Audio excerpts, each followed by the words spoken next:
बाट निपट नवीन कियो, एक और सेवा एक और तीसरी जुठोर श्याम बंदनियो छाप धरी, करी ऐसी रीति देखी बड़ो सोच पर्यो है। एक ने रुपया लिए एक ने किशोर जी को, श्री किशोर दास भाल तिलक ले कर्यो है। छापी दिए स्वामी हरिदास निसी रास कीनो, वही रास ललिता दी गयो मन हर्यो है। इसमें व्याख्या में है भय सुत दीन। उनके शुभ नाम इस प्रकार से हैं श्री रामदास जी, श्री बिलास दास जी और किशोर दास जी। एक ने रुपये लिए, ज्येष्ठ पुत्र श्री रासदास जी ने धन रुपया बंटवारा में लिए, क्योंकि इनको समस्त व्यवहारिक कार्य करने पड़ते थे एवं व्यवहार में तो पदे पदे इन रुपया की अनिवार्यता आवश्यकता होती ही है। एक ने किशोर जी को मंझले पुत्र श्री बिलास दास जी ने श्री ठाकुर श्री युगल किशोर जी की सेवा पूजा ली। तृतीय पुत्र श्री किशोर दास जी ने सहर्ष श्री श्याम बंदनी एवं छाप बंटवारा में स्वीकार की। बंटवारा स्वीकार करते समय श्री किशोर दास जी ने भाव निमग्न हो ये भी कहा कि पिताजी, अग्रज भ्राताओं के बंटवारा लेने के पश्चात शेष में यही बचा हो, इसलिए ही मैंने इन्हें विवश होकर कहीं स्वीकार किया हो, लेकिन ऐसा नहीं है। मेरा तो प्रथम से ही ऐसा भाव था कि श्री ठाकुर जी की कृपा से श्याम बंदनी एवं छाप मुझको ही प्राप्त हो, तथा मैंने अग्रज भाइयों से संकुचित होकर ही प्रथम में ही श्याम बंदनी एवं छाप को नहीं ले पाया था, नहीं तो मैं इन्हें प्रथम में ही ले लेता। लेकिन श्री ठाकुर जी की असीम अनुकंपा ने मेरे सद्भाव का सम्मान करते हुए मेरे अनुकूलता की रुचि प्रदान की।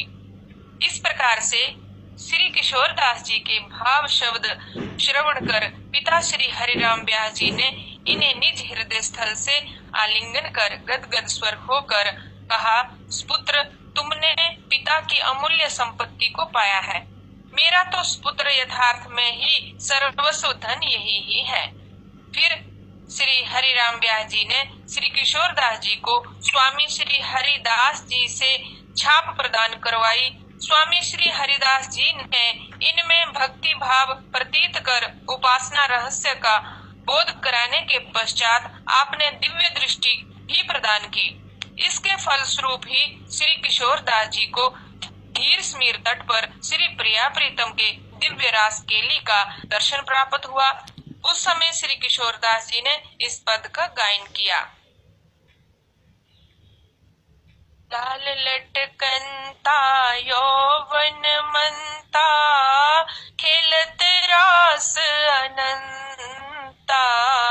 लाल लटकंता यौवन मनता, खेलत रास अनंता। यमुना तीर भीर युवतिन की, मध्य राधिका कंता। यमुना तीर भीर युवतिन की, मध्य राधिका कंता। एक निके कर कंज कपोलनी, परिरंभण देत हसंता। एक निके कर कंज कपोलनी, परिरंभण देत हसंता। किशोर दास के स्वामी बिहारी, किशोर दास के स्वामी बिहारी। बिहरत केली करंता, बिहरत केली करंता। वही रास ललितादि गायो। इधर स्वामी श्री हरिदास जी एवं उधर श्री हरिराम व्यास जी दोनों ही महानुभावों ने रास विलास के समय श्री ललितादि सखी वृंद को ये पद गायन करते हुए सुना तो श्री हरिराम व्यास जी स्वामी हरिदास जी के निकट आए और अत्यंत आश्चर्यचकित हो इनसे पूछा कि ये किशोर दास जी कौन है जिनके द्वारा प्रणीत हुआ पद दिव्य रास में जिसका गायन श्री ललितादि सखियां करती हैं। इतना श्रवण मात्र से ही स्वामी श्री हरिदास जी प्रसन्नचित्त हो मंद मंद हास्य युक्त हुए और बोले, वह कोई और नहीं, वह नूतन कवि आपके ही किशोर हैं। श्री हरिराम व्यास जी को ये ज्ञात हो गया कि अब किशोरदास पर स्वामी श्री हरिदास जी की अनन्य कृपा हो गई है। श्री हरिराम व्यास जी की पदावली से ये सुस्पष्ट हो गया है कि श्री किशोरदास जी पर स्वामी श्री हरिदास जी की भी अनन्य कृपा प्रदानित थी। श्री किशोरदास जी का संपूर्ण जीवन परम रस में रहा। आप सदा सावधान हो श्री प्रिया प्रीतम की निकुंज महल की सेवा में तत्पर रहते थे। आपने इस निज सेवा का संकेत एक पद में गायन किया है, यथा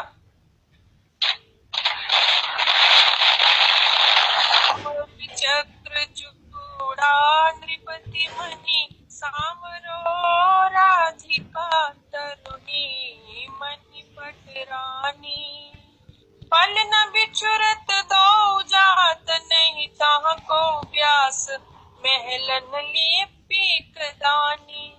वर्णन आया है कि एक बार अकबर बादशाह के दरबार में किसी गायक ने इस पद का गायन किया तो व्यास महलन लिए पीकदानी। तो ये सुनकर अकबर के मन में श्री व्यास जी के दर्शनार्थ अभिलाषा जागृत हुई।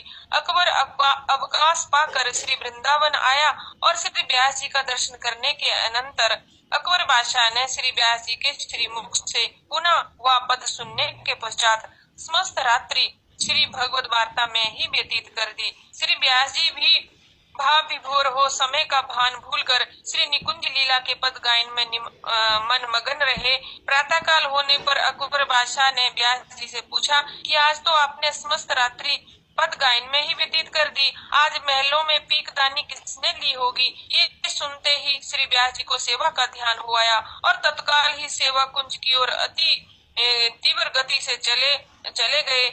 अकबर बादशाह भी आपका पीछा करते हुए सेवा कुंज पहुंच गए। वहां जाकर देखा तो पीकदानी के अभाव में जहां तहां पान का गाल पड़ा हुआ है।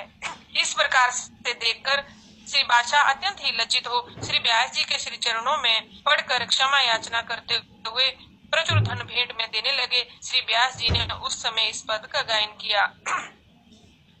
मेहता मिश्री मोरे मेरे श्री वृंदावन की धूरी, जहाँ राधा रानी मोहन राजा राज रयो भरी पूरी।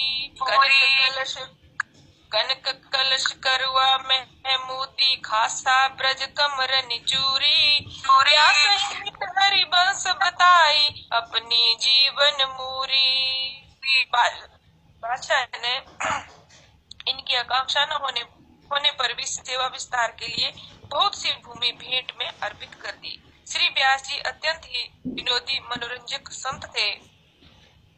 इनके विनोद का एक प्रसंग तो संत संपुट में लिया जो हम कह चुके हैं। अद्वितीय एक प्रसंग में और आता है। एक बार श्रावण मास में श्री गोपाल भट्ट जी के श्री ठाकुर श्री राधा रमन लाल जी का झूला पड़ा हुआ था। श्री वृंदावन के समस्त रसिक संत वहां उपस्थित थे। झूला के पदों का गायन किया जा रहा था। श्री गोपाल भट्ट जी ने श्री हरिराम व्यास जी से भी कहा कि आप तो सिद्ध कवि हैं, कोई न विभिन्न पद का निर्माण कर श्री ठाकुर जी के श्रृंगार का वर्णन कीजिए। तब श्री व्यास जी ने इस पद का गायन किया।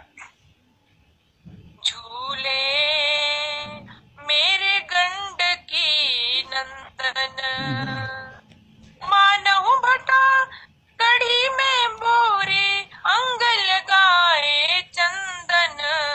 झूले मेरे गंड की नंदन, हाथ न पाओ नयन नहीं नासा, ध्यान करत कछु होय अनंदन। जालंधर अरु वृंदा बल्लभ, गावे व्यास कही कही छंदन। गावे व्यास कहा कही छंदन। इनके इस विनोदपूर्ण श्रृंगार वर्णन को श्रवण कर समस्त समाज प्रफुल्लित हो गया। इस प्रकार से आपके प्रचुर चमत्कार पूर्ण चरित्र हैं। श्री हरिराम व्यास जी अपना परिचय देते हुए कहते हैं, रसिक अनन्य हमारी जाति। कुल देवी राधा बरसानो, खेरो ब्रजवासिन सो पाती। गोत गोपाल जनेऊ माला, सिखा शिखंडी हरि मंदिर भाल। हरि गुण नाम वेद धुनि सुनियत, मूंज पखावज कुश कर ताल। शाखा यमुना हरि लीला, षट कर्म प्रसाद प्राण धन रास। सेवा विधि निषेध जड़ संगति, वृत्ति सदा वृंदावन वास। सुमृत भागवत कृष्ण नाम, संध्या तर्पण गायत्री जाप। बंसी ऋषि जजमान कल्प तरु, प्यास न देत आशीष सराप। पुनः इतनो है सब कुटुंब हमारो, सेन धन्ना नाम पीपा। अरु कबीर दे दास चमारो, रूप सनातन हरि को सेवक। गंगल भक्त सुठारो, सूरदास परमानंद मेहा। मीरा भक्त विचारो, ब्राह्मण राजपुत्र कुल उत्तम। करत जाति को गारो, आदि अंत भक्तन को सर्वस। राधा बल्लभ प्यारो, आशु को हरिदास रसिक। हरिवंश न मोहि बिसारो। श्री व्यास जी की अभिलाषा, किशोरी तेरे चरणन की रज पाऊं। बैठी रहो कुंजन के माही, श्याम राधिका गाऊं। यारज शिव सन का दिक लोचन, सोरज शीश चढ़ाऊं। व्यास स्वामिनी की छवि निरखत, विमल विमल यश गाऊं। किशोरी तेरे चरणन की रज पाऊं। इन्होंने परिवार को ये उपदेश दिया, बहनी बेटा हरि को भजियो। जा संगति में पति गति, नासे ता संगति ते लजियो। मातु पिता भैया भामिनी, कुल सखी सखा सुख तजियो। साधुन ही के पथ पर चलियो, उकुट चले सो बेगी भरजियो। गुरु ही न आवे गारी बात में, सो सामग्री सजियो। व्यास विमुख बांझन परिहरि के, सोपच भक्त की ओट उबरियो। श्री वृंदावन वास की विधि बताते हुए अंतिम में कह रहे हैं, श्री गोस्वामी नाभाजी महाराज जी ये कह रहे हैं के बारे में। श्री वृंदावन वास की विधि बताते हुए कहा है, ऐसे ही बसिए वृंदा ब्रज की बीथिन। साधुन के पनवारे चुनी चुनी, उदर पोषयति सीथिन। ऐसे ही बसिए ब्रज की बीथिन। घूरनी में बीनी चिनगटा, रक्षा की जैसी तिन। कुंज कुंज प्रतिलता लोटी उड़, रज लगे अंगी थिन। नित्य प्रतिदर्श श्याम श्यामा को, नित्य यमुना जल पीतिन। ऐसे ही व्यास होत तन पावन, ए विधि विमल अतीतिन। ए विधि विमल अतीतन। इति श्री हरिराम व्यास जी के चरित्र का श्री राधा रमन समर्पित। जय हो जय हो जय हो। श्री श्री हरिराम व्यास जी महाराज के चरणों में कोटि मल्टीपल कोटि प्रणाम। हो। विशाखा सखी श्री श्री हरिराम व्यास जी प्रभु का हर साल चरित्र सुनकर हमारा मन संतुष्ट ही नहीं होता। हो ऐसे ही हम बारंबार सुनते रहते हैं। वृंदावन में कैसे बसना चाहिए। ओए होए होए होए होए। वृंदावन में कैसे बसना चाहिए श्री श्री हरिराम व्यास प्रभु ने बताया। हो यूं बसिए वृंदावन बीथिन। स्वामी जी ने भी कहा, चौथे होए विरक्त बसे बनराज जोशीलो। श्री प्रहलाद जी ने भी कहा, श्रवणम कीर्तनम विष्णु हो स्मरणम। स्मरणम का मतलब भी यही है कि सब प्रकार से तृप्त मुक्त होकर, श्री रूप गोस्वामी जी ने भी कहा है, तन्नाम रूप चरितादि सुकीर्तनानु समृद्धयो क्रमेण रसना मनसी नियोजय तिष्ठन ब्रजे तदानुरागी जनानुगामी कालम न येद खिल भित्ति उपदेश सारम। हो श्री इस प्रकार श्री धाम वृंदावन में बसने की चर्चा श्री हरिराम व्यास जी ने की है, और भी श्री हरिराम व्यास जी का विनोदी स्वभाव का हमने श्रवण किया कि श्री गोपाल जी हमारे आद्याचार्य वरीय प्रभु ने जब श्री झूले में श्री शालिग्राम स्वरूप श्री राधा रमन जी को बिठाया, झूला झूल रहे हैं, तो व्यास जी कुछ सुनाइए हमारे ठाकुर जी के लिए। तो गंडकी नंदन कहकर, गंडकी नंदन कहकर उनका कैसा विनोदात्मक झूले का गान किया। सब लोग गदगद हो गए। ओए होए होए होए होए। वैष्णवों के प्रति निष्ठा, ये सब श्री हरिराम व्यास जी का पूर्वतम चरित्र है। एक बार एक महात्मा गा रहे थे कि श्री अयोध्या जी में श्री भरतकूप पर, चित्रकूट में पॉसिबली भरतकूप पर एक महाजन जो है वो जल पिलाते थे। महात्मा लोग जल पीते, तो बाद में किसी ने उनको भटका दिया कि महाराज वो जो जल पिलाने वाला उसकी जाति का आपने पूछा है? तो उन्होंने कहा हमने तो नहीं पूछा। उनका फिर पूछना महाराज ऐसे ही जल पी लेते हो? तो उसके लिए उन्होंने अगले दिन पूछा। बाबा लोग वहां से निकलते थे कामदगिरी की परिक्रमा करते हुए, बोलो कामदगिरी की जय, चित्रकूट धाम की जय, ओए ओए श्री धाम चित्रकूट की जय, हे मेरे भगवान। तो कामदगिरी की परिक्रमा में वो जल पीते हुए उन्होंने पूछ लिया, आज प्रभु जी आप कौन जाति के हैं? तब उन्होंने हरिराम व्यास जी का ये पद गाया कि हम जाति के हैं, हमारे रिश्तेदार हैं श्री चोखा मेला जी, रांका बांका जी, रैदास जी, कर्मा भाई जी, करमेती भाई जी, ये हमारा परिवार है, हम उस परिवार को बिलोंग करते हैं। तब वो जल पीने के लिए जो महात्मा आते थे, जिनको उन्होंने कहा था कि जाति पूछना, तो वो इतने आनंदित हुए। उनका जब भी हमारी दीक्षा हुई, अब हमारी भूल गई, सब अब छूट गई, अब जात की बाधा सबकी छूट जाती है, लेकिन हम फिर अपनी पुरानी जो है वो आइडेंटिटी की बात करते हैं। श्रीमन महाप्रभु जी ने सिग्नेचर किया श्री जगन्नाथ जी की वंदना करके, नमो ब्रह्मण्य देवाय गो ब्राह्मण हिताय च जगत हिताय कृष्णाय गोविंदाय नमो नमः।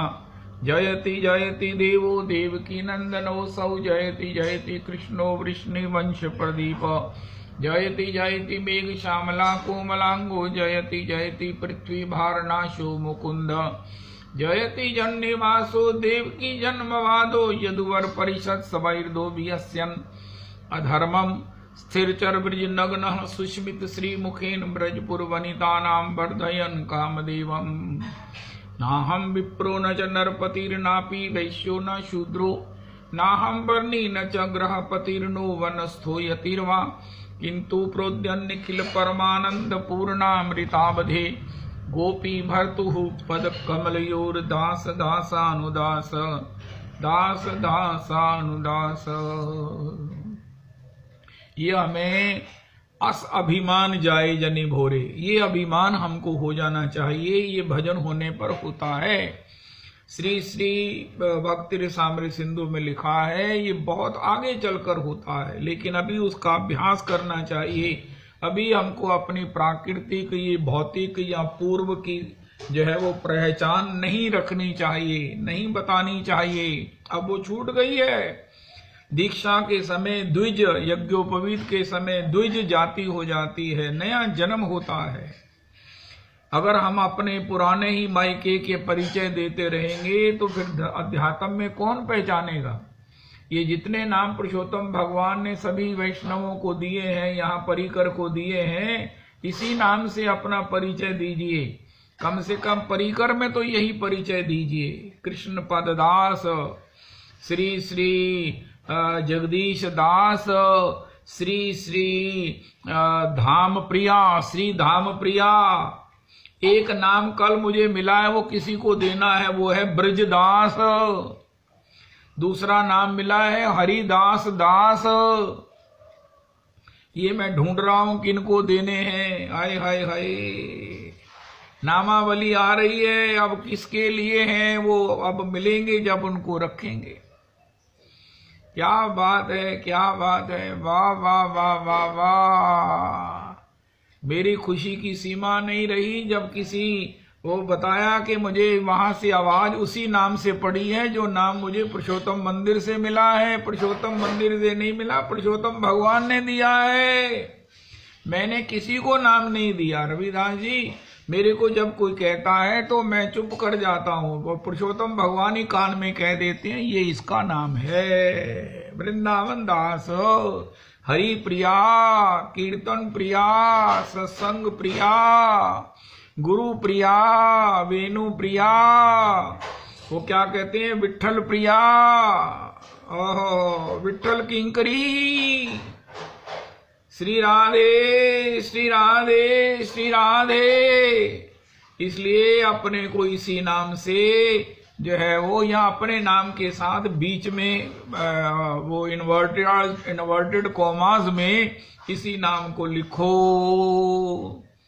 सत्संग में तो इसी नाम से आपको पुकारा जाएगा और आप भी अपने को, अब हमारे यहाँ मंजू लाली दासी से ये सब क्रम शुरू हुआ है। सबसे सीनियर हमारे मध्य में श्री श्री मंजू लाली दासी जी हैं। सबसे पहले उन्हीं को श्री पुरुषोत्तम भगवान ने इस नाम को दिया था, मंजू लाली दासी। ओहो हो। तो श्री उन्होंने जब भरतकूप पर पानी पिला रहे श्री महापुरुष ने उस प्रकार अपना परिचय दिया तो जल पीने वाले गदगद हो गए। अब तो वो आउट ऑफ दी वे आकर भी उनके द्वारा पिलाए गए जल का सेवन करें और आनंदित हो जाएं। अरे अरे अरे अरे अरे अरे, ये तो भक्तों के परिवार के हैं, ये तो महान भक्तों के उस खानदान से हैं। इनके हाथ से पिया हुआ, इनके द्वारा दिया गया जल पीकर निश्चित ही हमारी भक्ति वृद्ध होगी, पुष्ट होगी। ओए हो, हमारी भक्ति वर्धित होगी।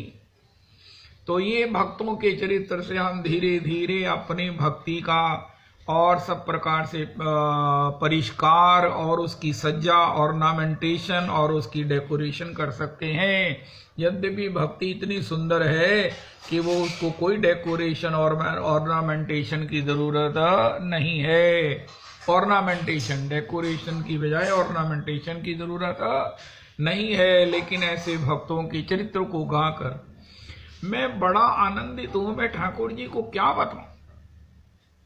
कल मुझे एक फोन आया वैष्णव का, वो कह रहे हैं कि आज मेरे आनंद की सीमा नहीं है। चलो बहुत अच्छी बात है, तो उनको अनुभव हुआ होगा कोई तो। लेकिन आज मेरे को रोज ये स्ट्राइक होता है कि हे ठाकुर जी, ऐसे हरिराम व्यास जी, प्राण कृष्ण दास जी, गौरदास जी के द्वारा गाया गया श्री श्री ओरछा नरेश श्री क्या नाम है उनका, मधुकर शाह प्रभृतया, इन महान भक्तों की धाम निष्ठा, वैष्णव निष्ठा, इनका जो श्रवण हमें योग बना है।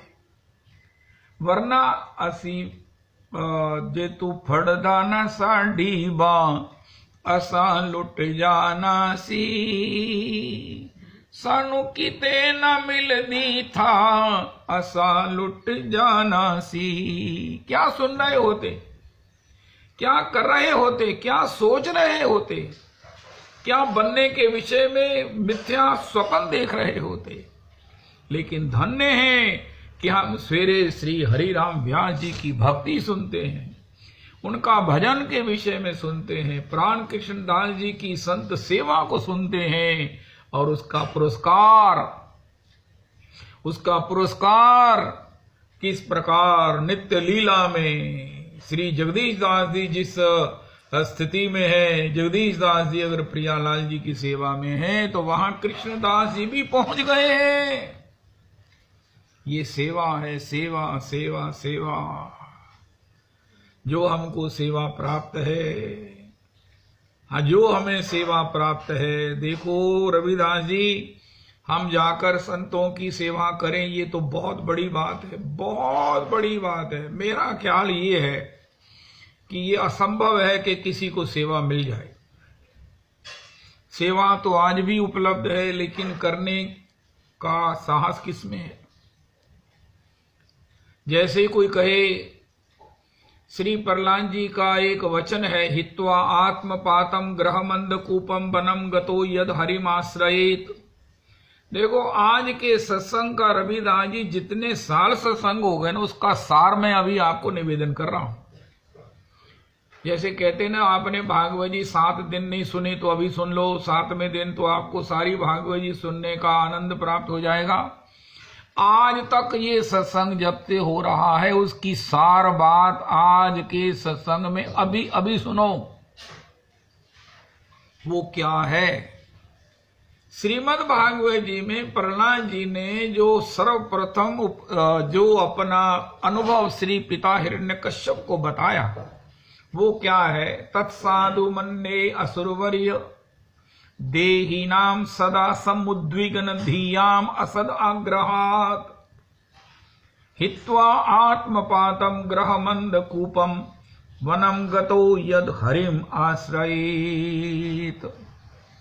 इसका सरल अर्थ श्री गोस्वामी तुलसीदास जी महाराज, भक्तमाल के सुमेरु श्री तुलसीदास जी, जिनको हमारे परम गुरुदेव प्रभु व्यास और वाल्मीकि का संयुक्त अवतार कहते हैं, वो श्री गोस्वामी तुलसीदास जी महाराज कहते हैं, तेरी बिगड़ी जन्म अनेक की सुधरे अब ही आज, होई राम को नाम जप तुलसी तजी कुसुमाज। एक ऐसी ट्रीटमेंट बताया श्री गोस्वामी जी ने, जो प्रहलाद जी ने कहा, जो भागवत जी ने कहा, उसका सरलीकरण, उसका हिंदी अनुवाद, उसका चौपाई में गान श्री गोस्वामी जी ने किया है। तेरी बिगड़ी जन्म अनेक की, वो तो पता लग रहा है, सुधरे अब ही आज, वाह,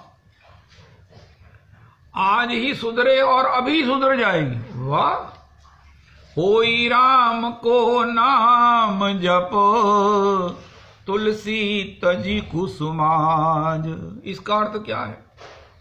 होई राम का, राम जी के होकर कुसुमाज को छोड़ दे, सब सोच को छोड़ दे, सब बंधनों को छोड़ दे, सब प्रकार की दुर्बलता को छोड़ दे, सब प्रकार से अज्ञानता से मुक्त हो जा। क्या कर?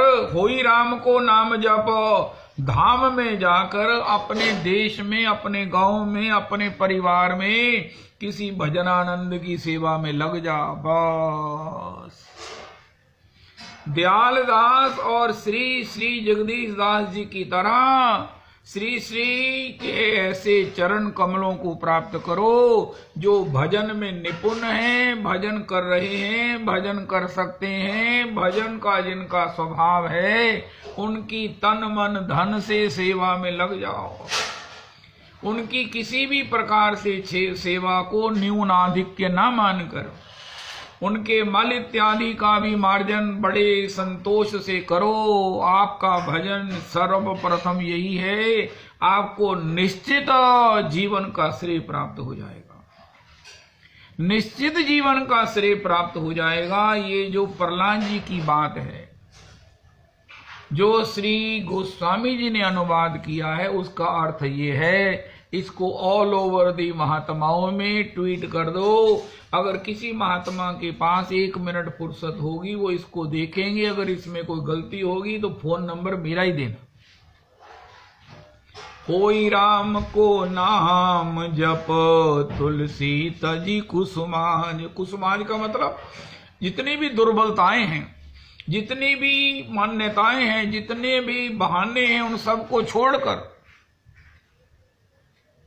श्री ऐसे संत को, माता पिता को, जो भजन परायण है, उनकी सेवा में लग जाओ, उनकी सेवा करो प्राण से, प्राण से। यही तुम्हारे जीवन का आनंद है, यही तुम्हारी एंटरटेनमेंट है, यही तुम्हारा भजन है, और इसी से तुम्हें परम श्रेय की प्राप्ति हो जाएगी। परम श्रेय क्या है कि हमें अपने प्रभु का स्मरण बना रहे। अरे स्मरण वो नहीं जो मैनुअल है, मनुआ तो चहु दिसी फिरे, ये स्मरण नहीं है, ये तो स्मरण नहीं। स्मरण का मतलब कि बस हमें पता है कि हमारे प्रियालाल जी इस समय कहाँ हैं। श्री राधा कुंड की लीला हो रही है कि श्री महाराज कौन जगह लीला हो रही है, उसमें हम भगवान का, कल भी श्री गौरदास जी कह रहे थे, हनुमान प्रसाद पोदार जी जब भजन करते थे, उनका भजन क्या है, हनुमान प्रसाद पोदार जी का, उन्हें साक्षात भगवान का स्मरण बनता था। वो 4 घंटे सवेरे 4 घंटे शाम को भगवान का ध्यान करते थे।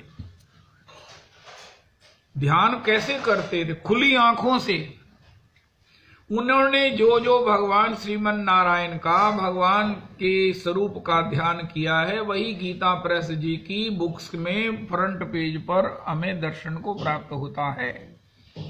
जैसे उन्होंने भगवान श्री नारद जी को जैसे संतों की शीत प्रसाद से भगवान का सहज ही अंतर हृदय में दर्शन होने लगा, श्री हनुमान प्रसाद पोदार जी का ध्यान का अभ्यास इतना प्रगाढ़ हो गया, इतना प्रगाढ़ ध्यान हो गया कि उनको भगवान के उन समग्र दर्शन जो है वो खुली आंखों से होते थे। और उसी को बाद में उन्होंने उनके स्वरूप बनवा कर शास्त्र से मिला कर गीता प्रेस की बुक्स में भी हम सबको प्रदान किए। इसके साथ वो नाम जप करते थे। श्री गौरदास जी कह रहे हैं कि यद्यपि गोस्वामी जी ने लिखा है, सुमिरिये नाम रूप बिनु देखे, आवत हृदय स्नेह विशेखे। लेकिन श्री हनुमान प्रसाद पोदार जी, जो कि हनुमान जी के प्रसाद से ही, कृपा से ही उनका जन्म हुआ था, और हनुमान जी का प्रसाद है होंगे। अगर महात्मा ने इनकी ताई जी को कहा था कि देखो अगर ये हनुमान जी के कृपा से बालक होगा तो उसके ये चिन्ह होंगे, वो चिन्ह उनमें विद्यमान थे, 4 चिन्ह बताए। तो श्री हनुमान प्रसाद पोदार जी श्री हनुमान जी की कृपा से प्रकट हुए। हनुमान जी के उस अनुग्रहित कृपा पात्र श्री जब भगवान का नाम जप करते थे तो उसमें भगवान का ध्यान करते थे। खुली आंखों से उन्हें भगवान का दर्शन होता था। ध्यान की क्लास में जाते सभी लोग आंखें बंद करके ध्यान करते, ही आंखें खोलकर ध्यान करते। ओए होए होए होए। श्री हनुमान प्रसाद पोदार जी को स्वतंत्रता के संग्राम में यद्यपि पार्टिसिपेट तो नहीं किया, लेकिन फिर भी मारवाड़ी थे और अपने आसपास कलकत्ता में और भी मारवाड़ियों के साथ उन्होंने उनको फाइनेंस भी किया, उनको संरक्षण भी दिया अपने यहाँ। तो उनका भी नाम उन गुनाहगारों में आ गया। तो उस समय की अंग्रेज गवर्नमेंट ने इनको भी बंदी बना लिया। अब श्री हनुमान प्रसाद पोदार जी को जब बंदी बना दिया गया तो उनको इस बात का कष्ट नहीं था, लेकिन उन्होंने कहा, रे राम राम राम, मुझे पता ही नहीं था, मैं माला झोली तो लाया ही नहीं, अब मैं क्या करूं, घर थोड़ी जा सकता हूं कि मुझे महाराज 10 मिनट का समय दो, मैं माला झोली भूल गया हूं।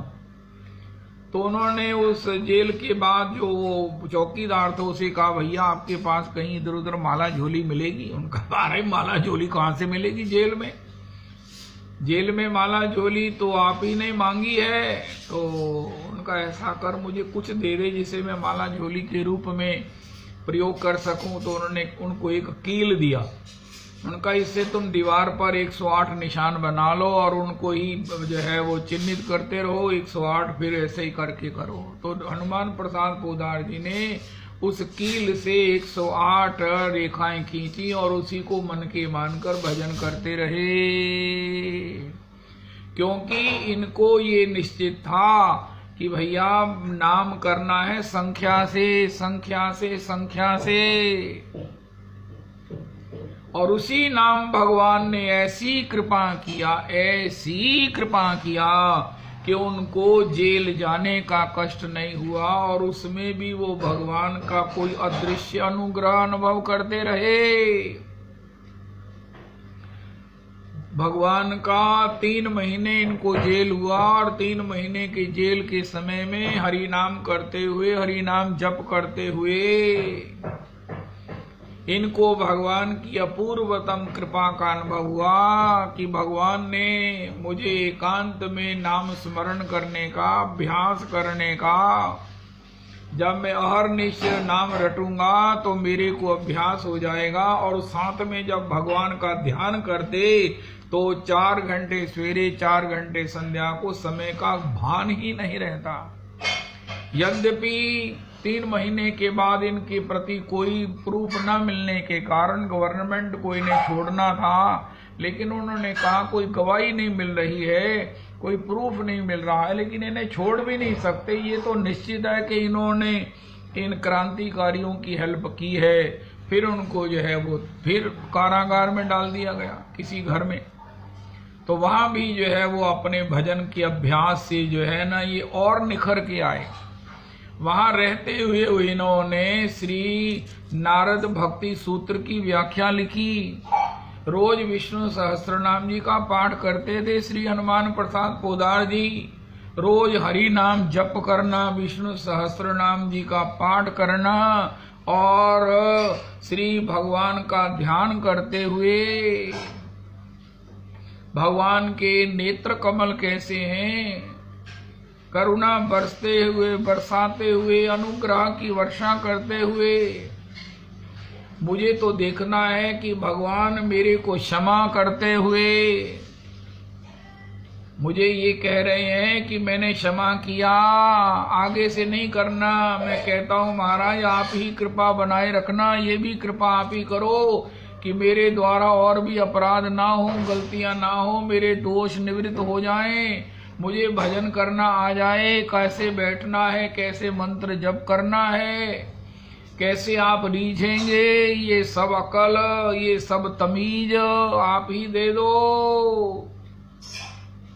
तो हनुमान प्रसाद पोद्दार जी के 21 जो है वो महीने भी वो नाम जप की कृपा से और नाम स्मरण में भी उनको जो आनंद आता उसमें एक था भगवान के सर्वांग का ध्यान, भगवान श्रीमन नारायण का ध्यान। शंख चक्र गदा पद्म शांताकारं भुजगशयनं पद्मनाभं सुरेशं विश्वाधारं गगन सदृशं मेघवर्णं शुभांगं लक्ष्मीकान्तं कमलनयनं योगी विरध्यानगम्यं वंदे विष्णुं भवभयहरं सर्वलोकैकनाथं।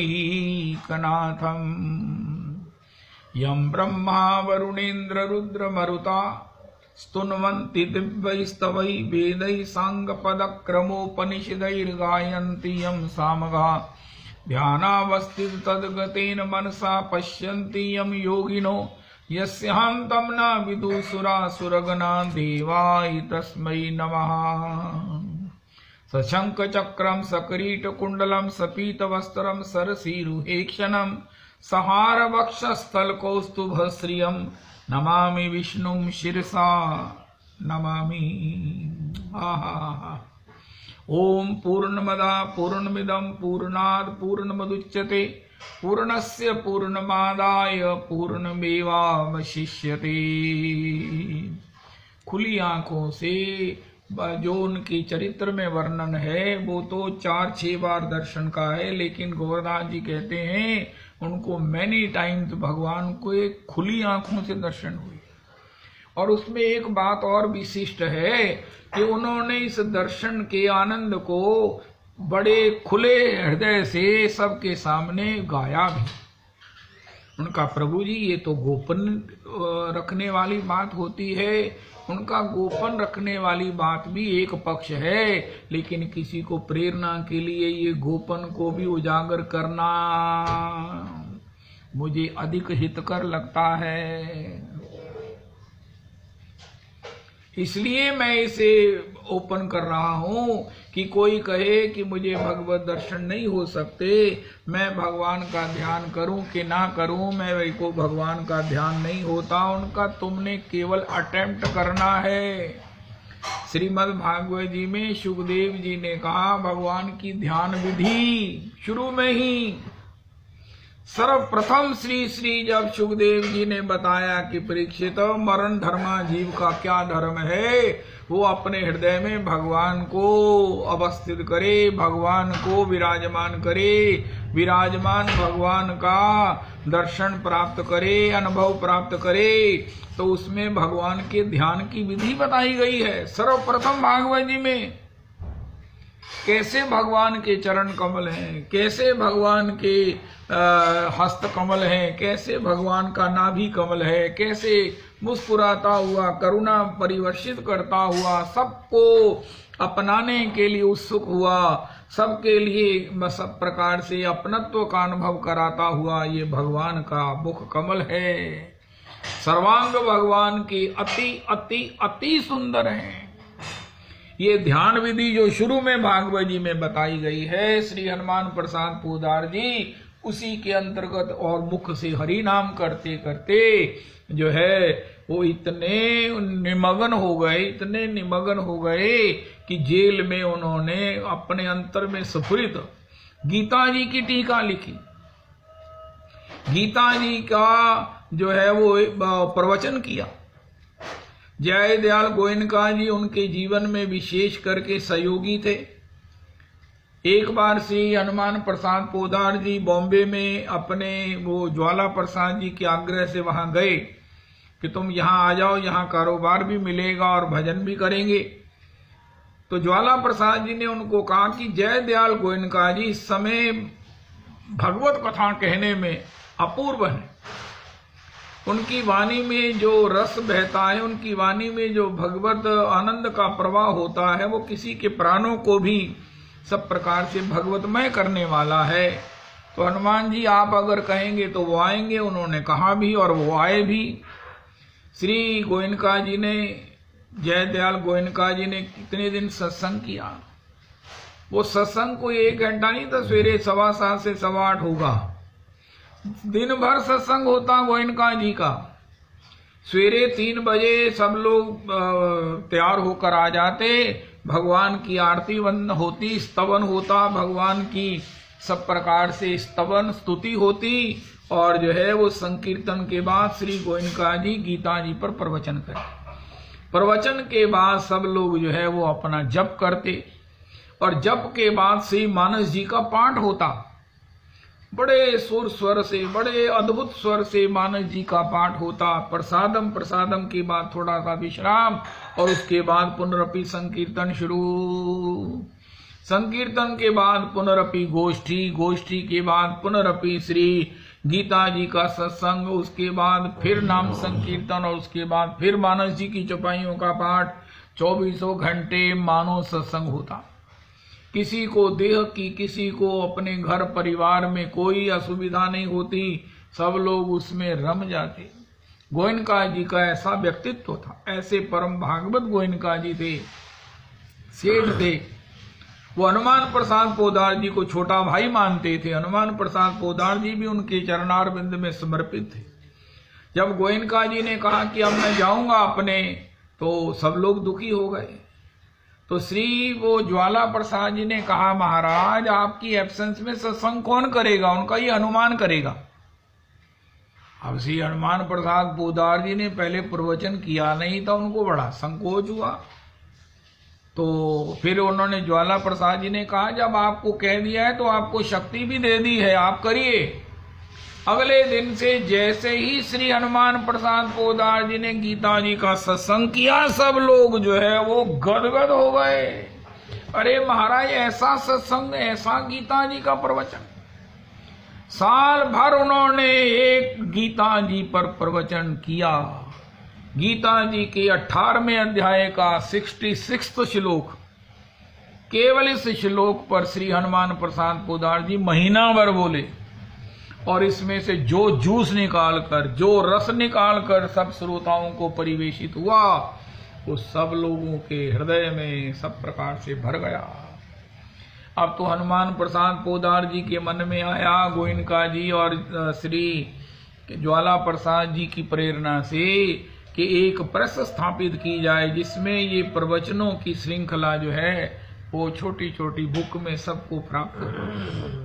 सब लोग जाने कि हमारी भगवत गीता जी क्या है, मानस जी क्या है, भागवत जी क्या है। तब वो प्रेस के लिए ज्वाला प्रसाद जी ने कहा, ये प्रेस यहाँ नहीं, ये प्रेस जो है वो गोरखपुर में स्थापित कीजिए। वहाँ मेरा स्थान भी है, वहाँ मेरा कारोबार भी है, और सब प्रकार से सुविधा बनी रहेगी। छोटे से कमरे में, बाद में बृहद स्थान पर जो लिया गया 10,000 रुपए में, बहुत बड़ा स्थान था कि इतना स्थान क्या करना है। लेकिन धीरे धीरे वो गीता प्रेस की वहां पर स्थापना हुई, और वो गीता प्रेस आज तक कितनी कम कीमत पर सब हमारे सनातन ग्रंथों को डिलीवर कर रहे हैं। मूल में श्री श्री हनुमान प्रसाद पोदार जी हैं, जय दयाल गोयनका जी हैं। इस प्रकार ये जय श्री हनुमान प्रसाद पोदार प्रभु का जीवन जो है वो सब प्रकार से। हनुमान प्रसाद पोदार जी के जीवन में कठिनाइयां कम नहीं आई हैं। उनकी कठिनाइयों की चर्चा श्री श्री गौरदास जी ने की है। मुझे तो वो महाराज सुनने पर भी वो कहने में कठिनाई हो रही है कि कैसे कैसे उनके जीवन में कठिनाइयां आई हैं। तो लेकिन सबसे ऊपर उन्होंने भगवान के भजन से ही, इन सब कठिनाइयों में ही निखर करके सबके लिए जहां भजन की शिक्षा प्रदान की है, प्रत्यक्ष भगवत के दर्शन की जो है वो सबको वो आनंद राशि दी है, वहां स्वयं भी इन ग्रंथों के प्रकाशन के माध्यम से सरलता, अति सरलता से सबको भगवत सन्मुख करने का अद्भुततम जो है वो सफल उनका जो प्रयास है, कृपा है, वो हम सब लोगों को प्राप्त है। ये किंचित श्री हनुमान प्रसाद पोदार जी के चरित्र की एक आध झांकी है। फिर उसका स्वाध्याय बनाकर जैसे कैसे उसको गाने के सौभाग्य को प्राप्त करेंगे। मेरा मन हो रहा है कि श्री श्री प्रेम भक्ति चंद्रिका में श्री श्री नरोत्तम दास जी कह रहे हैं, गुरु की वंदना, गुरु जी की प्रीति, गुरु जी की निष्ठा, गुरु चरण कमलों की सेवा, फिर वैष्णव सेवन की बात कर रहे हैं। ये कितने श्लोकों में उन्होंने कहा है कि ये वैष्णव जो है ये वांछा कल्पतरु हैं। तो बीच बीच में क्या अगर मिलता रहता है, कृपा बनी रहती है, तो हम इन संतों के चरित्रों को सुन सुनकर भी इस प्रेम भक्ति चंद्रिका का पाठ करें। अगर उन्होंने कहा है गुरु निष्ठा, अगर वैष्णव सेवन की, वैष्णव पदरज की, वैष्णव के उस कृपा प्रसाद की बात कही है, तो इन वैष्णवों के, परम वैष्णवों के, वैष्णव मूर्धन्यों के चरित्रों को सुन सुनकर हम अपने आप को उस श्लोकों को प्रैक्टिकल अनुभव करने का प्रयास करते हैं कि हमारे जीवन में, आप तो परम वैष्णव है, मैं अपनी बात करता हूँ, मेरे जीवन में वैष्णवों के प्रति निष्ठा हो, उनके प्रति मेरी केवल मात्र भगवत बुद्धि हो, भागवत बुद्धि हो, जिसके कारण उनके चरणों में कोई अपराध नहीं। एक बार वो श्री हनुमान प्रसाद पोदार जी के चरित्र में लिखा है, नाम करते करते उन्हें इतना आनंद आता जेल में कि एक बार कोई आया वो जेल का कोई कर्मचारी, उसने कहा महाराज मुझे चक्कू चाहिए, आपके यहाँ पड़ा है। उनका बाद में आना। उनको ये चक्कू उठकर देना, उससे बात करना गवारा नहीं था कि मेरा नामा आनंद जो है, उनको इशारे में कह दिया बाद में आना। लेकिन नाम भगवान ने कहा प्रभु जी ये जो आया है ये भी तो भगवान ही है। आपने भगवत नाम के रस में उसे उपेक्षा कर दी, उसको इशारे से कह दिया बाद में आना। लेकिन ये भी तो भगवान ही है ना, जो किसी जरूरत के कारण चक्कू मांगने आए थे, तब वो उठे और चक्कू उठाकर उसे दे दिया और कहा प्रभु जी मुझे क्षमा करना, और जल्दी से अपने आसन पर बैठकर फिर भजन करने लगे। हनुमान प्रसाद पोदार जी का भजन थोड़ी देर में 21 महीने जेल में रहकर एक हाउस में नजरबंद होने पर ऐसा फलीभूत हुआ, ऐसा फलाढ्य हुआ कि उनको किसी से बात करना गवारा नहीं था। कोई उन्हें बुलाए ना और वो किसी से बोले नहीं, कोई उन्हें मिले ना और वो किसी से मिले नहीं। केवल केवल केवल मैं भी यही चाहता कि वृंदावन कुंजन में मैं हूं अकेला, मेरा प्रियतम प्यारा हो। ऐसे नाम में ऐसा उनका चित्त एकाकृत होता, रस में सब प्रकार से आस्वादन परायण हो जाता कि कुछ भी क्रिया, कोई भी गतिविधि उनको गवारा नहीं रही। ओए होए होए होए होए। ऐसे उन वैष्णवों के, परम वैष्णवों के, भागवतों के चरित्रों से हम प्रेरणा लें जो श्री नरोत्तम प्रभु श्री प्रेम भक्ति चंद्रिका में कहने जा रहे हैं। जय हो। बड़ी सुंदर बात मुझे श्री कल बताई गई कि श्री वो जा रहे हैं बाखड़ी जी, वो श्री गोरखपुर में श्री हनुमान प्रसाद पोदार जी के द्वारा वो निर्मित स्थापित गीता प्रेस, तथापि वो कह रहे हैं हम थोड़े जने जा रहे हैं, एक आध जना कोई जाना चाहे तो ले जा सकते हैं, लेकिन पहले उससे हनुमान प्रसाद पोदार जी को अच्छी तरह से पढ़ा सुना होना चाहिए। जहां जा रहे हैं उस महापुरुष के व्यक्तित्व से वो परिचित होना चाहिए, उसके हृदय में आग हो कि मैंने ऐसे महापुरुष के द्वारा स्थापित गीता प्रेस का दर्शन करना है, क्योंकि गीता प्रेस भी एक धाम की तरह है। गोरखपुर में गीता प्रेस, जो भी वहां जाता है वहां की दलीज को प्रणाम करता है, उसकी रज को मस्तक पर लगाता है। अगर आप श्री हनुमान प्रसाद पोदार जी के चरित्र के द्वारा प्रेरित होकर, विवश होकर नहीं जा रहे हैं तो फिर आपको वहां मैंने नहीं लेके जाना है। होय होय होय होय होय।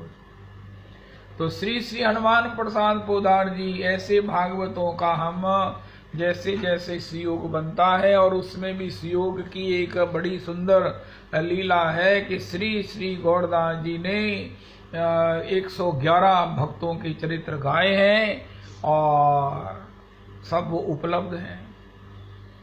मेरे से पढ़ा नहीं जाता, लेकिन वो गाया हुआ सुनकर, वो भी 1 2 3 बार सुनने के बाद जो किंचित भगवान कृपा करते हैं उसको गाकर मेरा मन बहुत प्रसन्न होता है।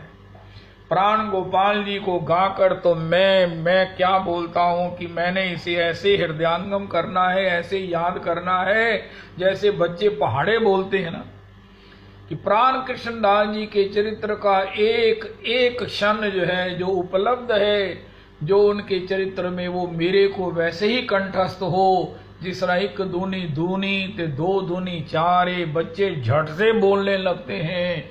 ऐसे ही मुझे कभी मौका मिले, कहीं मिले, मैं प्राण कृष्णदास प्रभु की वैष्णव संत निष्ठा को गाऊं और उनको भगवान के द्वारा अरे आए जाने पर वो कहें प्रभु आप मत आया करो, मुझसे आपकी सेवा नहीं होएगी, क्योंकि मैं अपने 2 वृद्ध गुरुओं की सेवा में व्यस्त हूँ। मैं अगर आपकी सेवा में लग जाऊंगा तो उनकी सेवा कैसे करूंगा? तो क्या तू वृंदावन में हमारी सेवा के लिए नहीं आया? उनका आपकी सेवा के लिए आया हूँ, लेकिन जब तक ये गुरुद्वय विद्यमान है धरती पर, इनकी सेवा में रहूंगा, फिर आपकी सेवा करूंगा। ये शब्दावली मैंने शायद अभी 5वीं बार गाई है, लेकिन 50 बार गाने पर भी मेरा संतोष नहीं होगा और बढ़ जाएगा। ऐसा प्राण गोपाल कृष्ण प्राण कृष्णदास प्रभु, कृष्ण जिनके प्राणों में बसते हैं, श्री कृष्ण जिनके प्राण हैं, ऐसे प्राण कृष्णदास प्रभु के लिए करोड़ करोड़ करोड़ करोड़ प्रणाम है। हरि राम व्यास जी के लिए प्रणाम है और उनका चरित्र सुनने वाले सभी वैष्णवों को प्रणाम है। अरे ठाकुर पुरुषोत्तम भगवान को प्रणाम है जिन्होंने ये योग उपलब्ध कराया। परम पूज्य महाराज श्री गुरु परंपरा को कोटान कोट प्रणाम है। परम पूज्य बाबू जी को तो मैं रोज याद करता हूँ कि हे बाबू जी आप क्यों चले गए, आप क्यों चले गए। मैंने आपकी कोई सेवा नहीं की, मैंने आपकी सेवा नहीं की, आप क्यों चले गए, आपको नहीं जाना चाहिए था। हे ठाकुर जी आप मेरे बाबू जी को क्यों ले गए, क्यों उनको, चाहे उनको सेवा में आपने स्थान दिया है, निश्चित भगवत सेवा में है, लेकिन प्रभु जी मुझे उनकी सेवा का अकल नहीं रही, सहयोग नहीं रहा, क्या रहा। लेकिन हे परम पूज्य बाबू जी, हे बाबू जी, तो इस प्रकार ये सब मिला जुला कर वो सहयोग सौभाग्य है हमारा। हरे कृष्णा हरे कृष्णा कृष्ण कृष्ण हरे हरे, हरे राम राम राम हरे हरे, हरे कृष्णा कृष्ण कृष्ण हरे हरे, हरे राम राम राम हरे हरे, हरे कृष्ण कृष्ण कृष्ण हरे हरे, हरे राम राम राम हरे हरे। गुरु गौर प्रेमानंदे हरि हरि वो। रविदास प्रभु जी कृपा करो।